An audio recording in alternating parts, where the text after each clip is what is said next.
সাংস্কৃতিক নারায়ণগঞ্জ জেলার আহ্বায়ক। এই অনেক কথা আসছে ইতিমধ্যে, তো আমি যেটা একটু বলতে চাই যে এই যে আশঙ্কার কথা আমাদের জিসান বলে গেছে একটু আগে, যে তরুণ প্রজন্ম তাদের ভবিষ্যৎ কী, তাহলে তাদের ভবিষ্যৎ যদি আমরা নিশ্চিত করতে চাই, নিরাপদ করতে চাই, তাহলে আমাদের সাংস্কৃতিক কর্মকাণ্ডটা বাড়াতে হবে। এবং সাংস্কৃতিক কর্মকাণ্ড বাড়ানোর যে মাধ্যম, এই হলের ভাড়া যদি 10,000 টাকা হয়, হলের ভাড়া যদি 18,000 টাকা হয়, তাহলে সাংস্কৃতিক কর্মকাণ্ড বাড়বে কীভাবে? তো এই আমাদের নাগরিকদের এই বিষয়ে একটু ভাবতে হবে, এবং নারায়ণগঞ্জ নাগরিক আন্দোলন যারা দায়িত্বে আছেন তারা এই বিষয়ে ভাববেন যে এই হলের ভাড়া এত হয় কি করে, তাহলে সাংস্কৃতিক কর্মকাণ্ড সাংস্কৃতিক কর্মীরা কীভাবে পরিচালনা করবে? যারা সাংস্কৃতিক কর্মকাণ্ড পরিচালনা করে তারা কেউ মানে ব্যবসায়ী বা কলকারখানার মালিক নয়, তারা ম্যাক্সিমামই টিউশনি করে, সাংস্কৃতিক কর্মকাণ্ড পরিচালনা করে, এবং এই খুবই একটা এই দুর্বিষহ জীবনযাপন করে তারা। তো এই ভাবনাটা তাদের থাকা উচিত, এবং কর্তৃপক্ষের সঙ্গে কথা বলে এই যে হলের ভাড়া কীভাবে কমানো যায় সেই বিষয়ে পদক্ষেপ নেওয়ার জন্য। আর আমি যদি সংস্কৃতিবান নাগরিক গড়ে তুলতে চাই, তাহলে আমাদের নারীদের সম্পর্কে আমাদের ভাবতে হবে।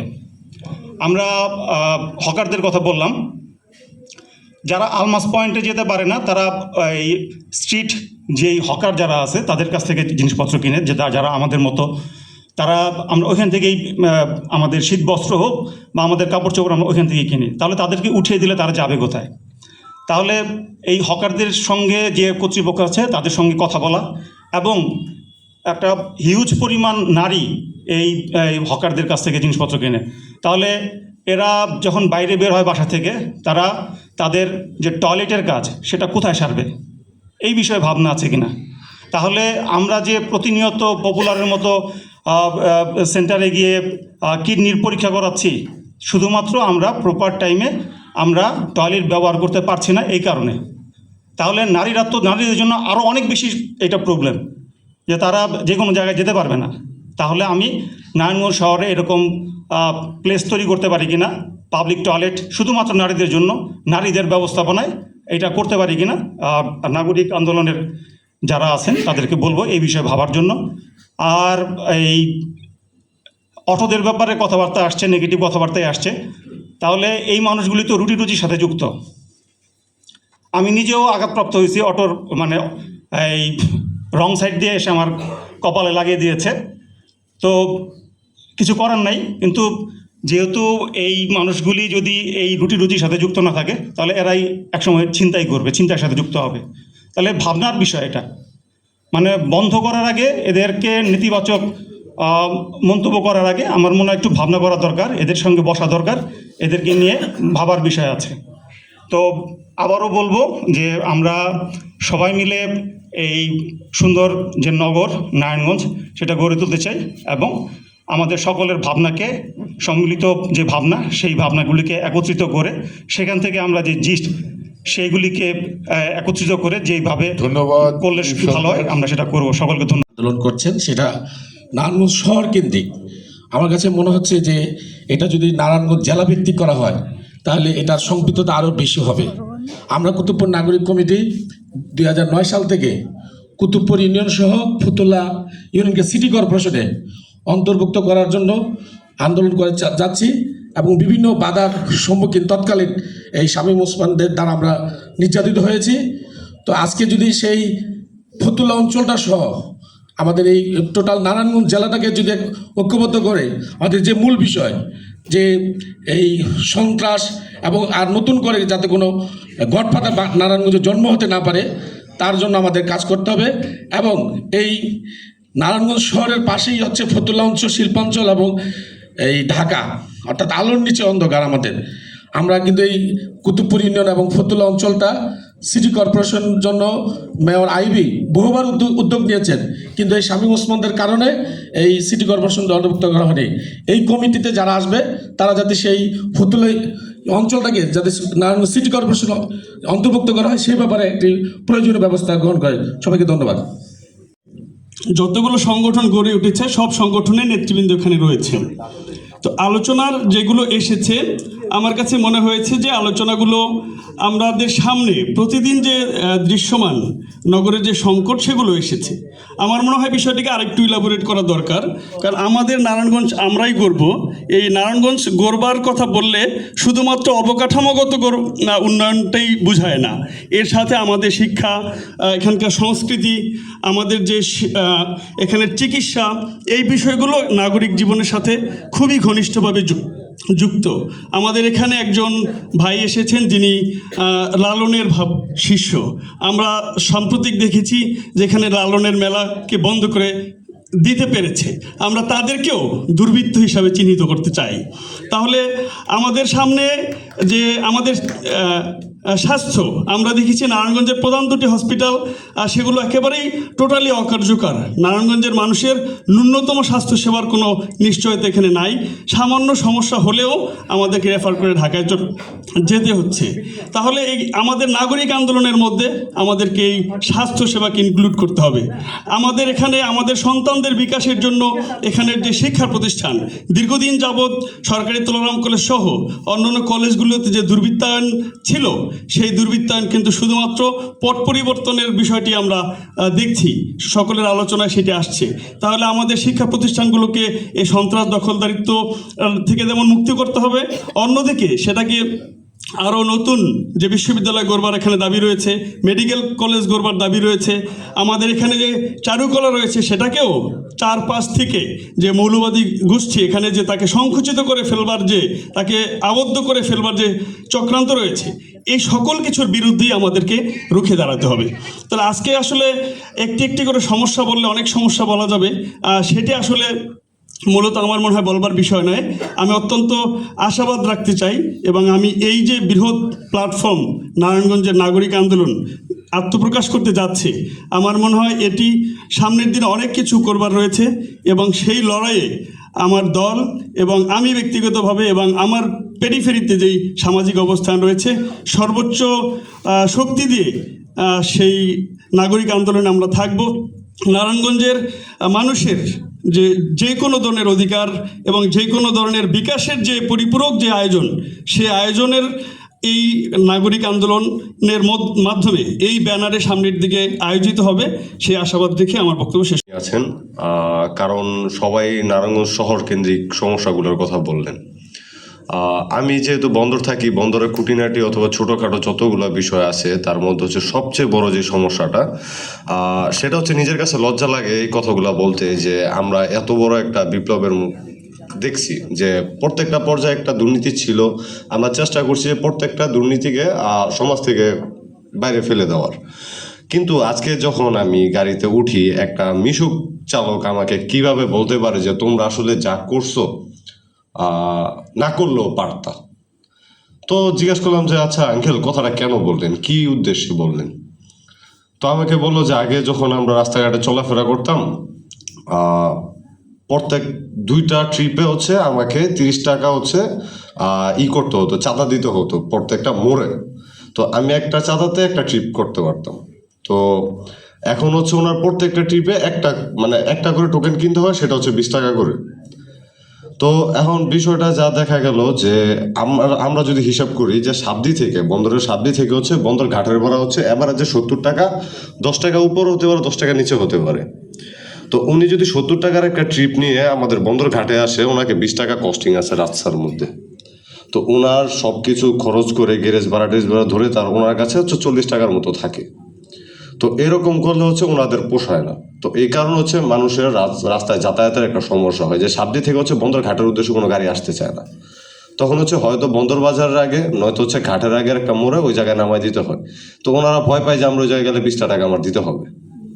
তো এই কারণে যেমন ওনারা বলে যে আগে যে জায়গায় আমি 2টা ট্রিপ কন্টিনিউ করতে পারতাম হচ্ছে 30 টাকায়, এখন আমার 20 টাকা করে কেন দিতে হবে? এটা না হয়ে গেল। আরেকটা সমস্যা হচ্ছে আগে আমি আমার জীবনে হচ্ছে আন্দোলনের আগে কখনো সাধারণ মানুষের হাতে কখনো অগ্নি অস্ত্র দেখিনি। সোজা কথা হচ্ছে পিস্তল এসব কিছু দেখিনি। বিগত কিছুদিন আগে আমি যেহেতু বিএম স্কুল থেকে পড়া একজন স্টুডেন্ট, আমি 6 থেকে হচ্ছে 10 পর্যন্ত বিএম স্কুলে ছিলাম। আমার স্কুলের সামনে হচ্ছে লেবুর শরবত বিক্রি করতে একজন লোক। উনি আমাকে কিছুদিন আগে প্রস্তাবনা দেয়, তুমি আমার সাথে থাকো, আমার সাথে রাজনীতি করো, তোমার থানা যত যা ঝামেলা আছে সব আমি দেখব। তো আমি বললাম যে ভাই কি বিষয় এটা। পরে উনি আমাকে বলে যে ওনার পাশের একজন লোক বলে যে আচ্ছা ভাই, ওকে এত সহজে কনভিন্স করা যাবে না, ও হচ্ছে আন্দোলনে গুলি খাওয়া পাবলিক, ঠিক আছে। পরে ওই লোক বলে যে গুলি একটা খাইছে, লাগলে আরো দিব, নাইলে আরো আর কি লাগলে আরো খাইবো, নাইলে আরো দিব। পরে আমার যেমন ইশারাটা বলেছে যে ভাই করতে পারবা কিনা। পরে আমি যেমন ঠাট্টার বললাম যে ভাই আমার কাছে তো আর ওই অস্ত্র টস্ত্র নাই যে আমি মানুষকে গুলি করুন। পরে নায়িকা সমস্যা কি, তো নিবা।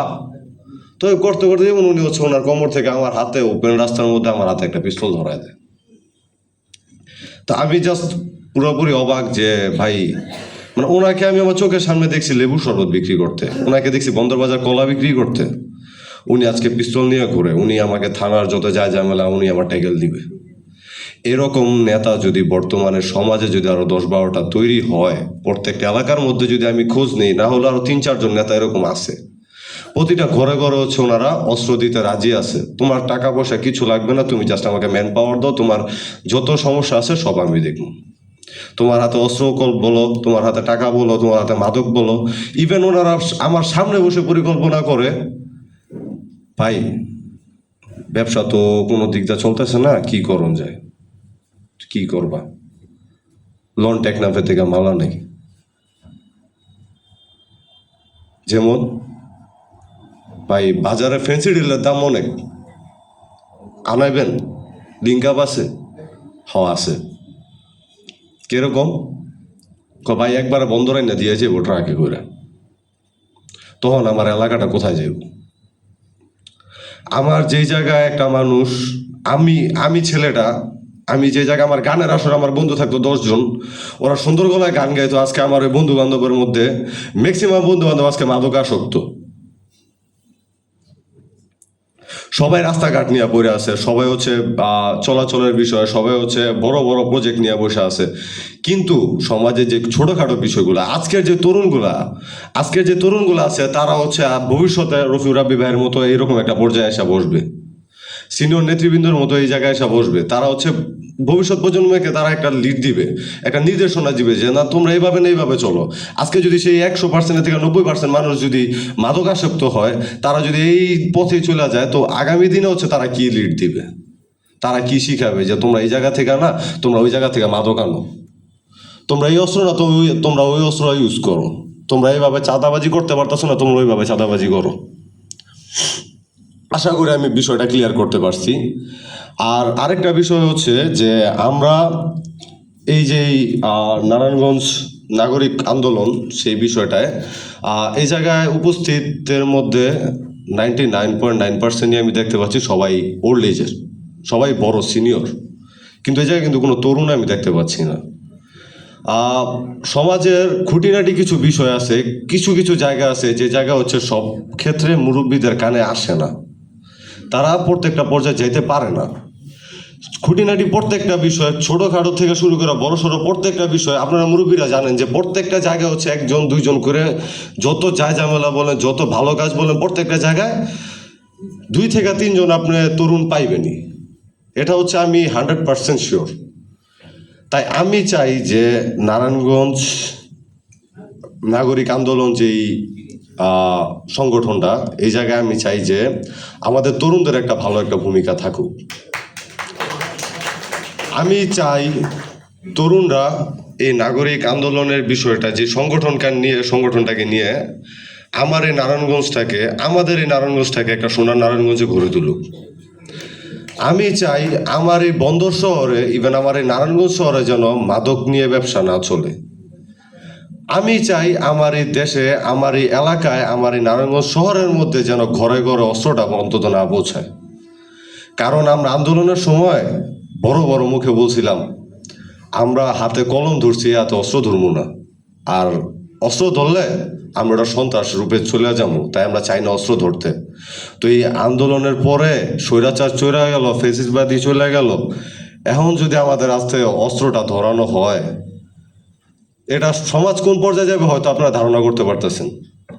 কালকে একটা ছোট বাচ্চা এসে আপনার সামনে হচ্ছে এরকম ভাবে আগ্নেয়াস্ত্র ধরে বলবে সাথে কি আছে সব বাইর কর। ইভেন হচ্ছে আমার এলাকার মধ্যে আমিনের মধ্যে হচ্ছে সকালবেলা মানুষ জগিং করতে বের হয়, একটু হাঁটাচাটি করতে বের হয়, সকালবেলা ভোরে হচ্ছে ওনারে রাস্তার মধ্যে আটকায়া ওনার কানের দুল টুল টাইনা মাইনা ছিঁড়া টুরা নিয়ে গেছে, ওনার গলার মধ্যে হচ্ছে চাকু ধরা সবকিছু। আমিন শহরের মধ্যে আবাসিক এলাকা, সমাজটা কোন পর্যায়ে চলে গেছে। আমার পাশের ফ্ল্যাটে মোবাইল চার্জে দিয়ে ঘুমায়, জানালা লাগানো, জানালা ভাঙ্গা মোবাইল নিয়ে যায়। এই চুরি যে ছিনতাই এইসবের চাহিদাটা কেন হচ্ছে? কারণ ওরা এইসব কারা করে? আমি মাদক খাবো, আমার কাছে টাকা নেই, আমার ফ্যামিলি আমাকে টাকা দিতেছে না, আমার টাকা লাগবে। যত নষ্টের গোড়া আছে সব হচ্ছে মাদক। আমি চাই এই মাদকের বিরুদ্ধে একটা পদক্ষেপ নেওয়া হোক, এটা আমার সিনিয়রদের কাছে আমার একটা চাওয়া। আশা করি ওনারা তরুণদেরকে নিয়ে কিছু একটা পরিকল্পনা করবে যেন এই মাদকটাকে নির্মূল করা যায়, সোজা কথা একবারে নির্মূল। আমি বলবো, আমি দেখছি এই আন্দোলনের আগে আমাদের বন্দরে শুধুমাত্র 3টা জায়গায় হচ্ছে মাদক বিক্রয় হতো। একটা হচ্ছে আমাদের কয়লাঘাট ব্রিজের নিচে, আরেকটা হচ্ছে সোনাকান্দা, আরেকটা হচ্ছে আমাদের বন্দর পৌরসভার সামনে। এখন আমি দেখি প্রত্যেকটা এলাকায় প্রতিদ্বন্দ্বী হিসাবে মাদকের ব্যবসা হয়। ও মাদকের ব্যবসা করতেছে, ওর থেকে বেশি আমি করবো। ও 1000 টাকা লাভ করতেছে, আমি ওর থেকে বেশি 2000 টাকা লাভ করবো। এরকম পর্যায়ে একটা মাদকের একটা ব্যবসা হয়। তো আমি চাই এই জিনিসটা যেন না হয়। আমি চাই আমার দেশ আমি ভালো করার উদ্দেশ্যে আমি আন্দোলনে নামছিলাম। আমার দেশ যখন ওই সোজা কথা হচ্ছে ঢালে চলে যেতেছে, আমি চাই না আমার সমাজটা ঢালে চলে যাক। এই আমার বক্তব্য। আমি আর বেশি কিছু বলবো না, যেহেতু ভাই বলছে সংক্ষেপে।